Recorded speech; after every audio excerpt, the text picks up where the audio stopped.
یہ مسلمان ہیں، شیعہ سنی اختلاف پیدا کرنے والے امریکی ہیں۔ میں نے کہا حضرت ہم نے 17 سال جانے دی ہیں، 17 سال ہم نے گولیاں کھائی ہیں، جیلیں کاٹی ہیں، ہتھکڑیاں پہنی ہیں، تختہ دار کو چوما ہے، لیکن ہم نے 17 سال شیعت کے کفر کا اعلان کیا ہے۔ آج اگر میں بھی انہیں مسلمان مان کر، مومن تسلیم کر کے، دینی جماعت مان کر ان کے ساتھ بیٹھتا ہوں، اس کا مطلب یہ ہوگا ہمارے خون، ہمارے شہیدوں کا لہو رائے گا گیا۔ اس کا مطلب یہ ہوا مولانا حق نواز غلط کہتے تھے، اس کا مطلب یہ ہوا یا میں جھوٹا ہوں یا میرے شہید جھوٹے تھے۔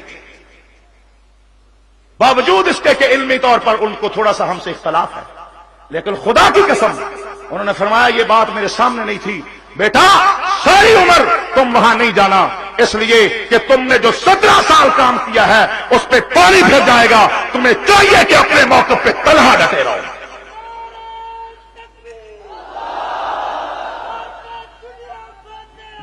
بس بس بس، سو ہم نے موقف اور نظریہ سوچ سوچ کے اپنایا تھا، اس پہ جانیں دی، جیلیں کاٹی، ہتھکڑیاں پہنی، جان جا سکتی ہے، مگر ہم اپنے موقف سے دستبردار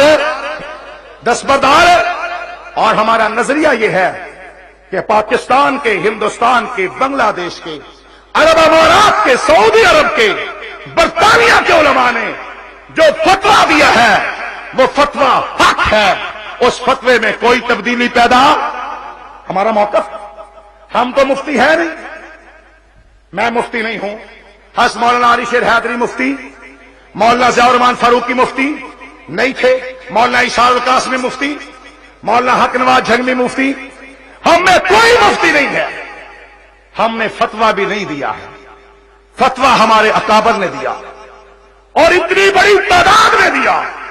خدا کی قسم قادیانیوں کے خلاف اتنی بڑی سطح پر فتویٰ نہیں آیا تھا جتنا بڑی سطح پر فتویٰ شیعہ کے خلاف پوری دنیا کے مسلمان مفتی حضرات نے دیا ہے، دعوے سے کہتے ہیں۔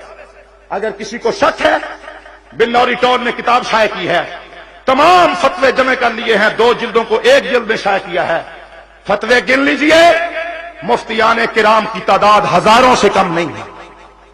ہم نے فتویٰ نہیں دیا، ہم نے تو صرف یہ کہا ہے کہ ہمارے اکابر نے، ہمارے بزرگوں نے، ہمارے مفتیوں نے جو فتویٰ دیا ہے وہ حق ہے، جو فتویٰ دیا ہے وہ ہم نے تائید کی، اس فتوے کی اسٹیج پر بیان کیا، لیکن ہمارے ساتھ ہوا کیا؟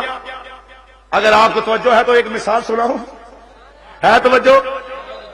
حضرت قائد محترم ملتان میں گئے، ایک بڑے ادارے میں، وہاں ایک بڑی شخصیت ہے، وہ کہنے لگے مولانا فلاں فتنہ ہے، اس کے خلاف بھی کام کریں۔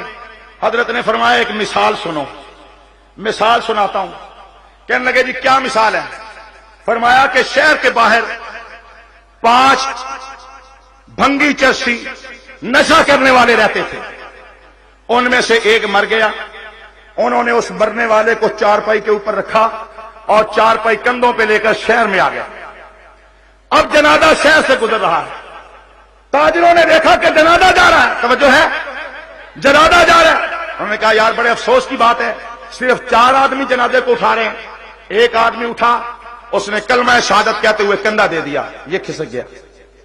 آگے آئے، دوسرا تاجر آیا، 4 تاجر آئے، جنازہ ان کے کندھے میں آیا، وہ آگے چلے، آگے بازار والوں نے دیکھا کہ یہ تو تاجروں نے جنازہ اٹھایا ہے، کوئی یقیناً بڑا تاجر فوت ہو گیا ہوگا۔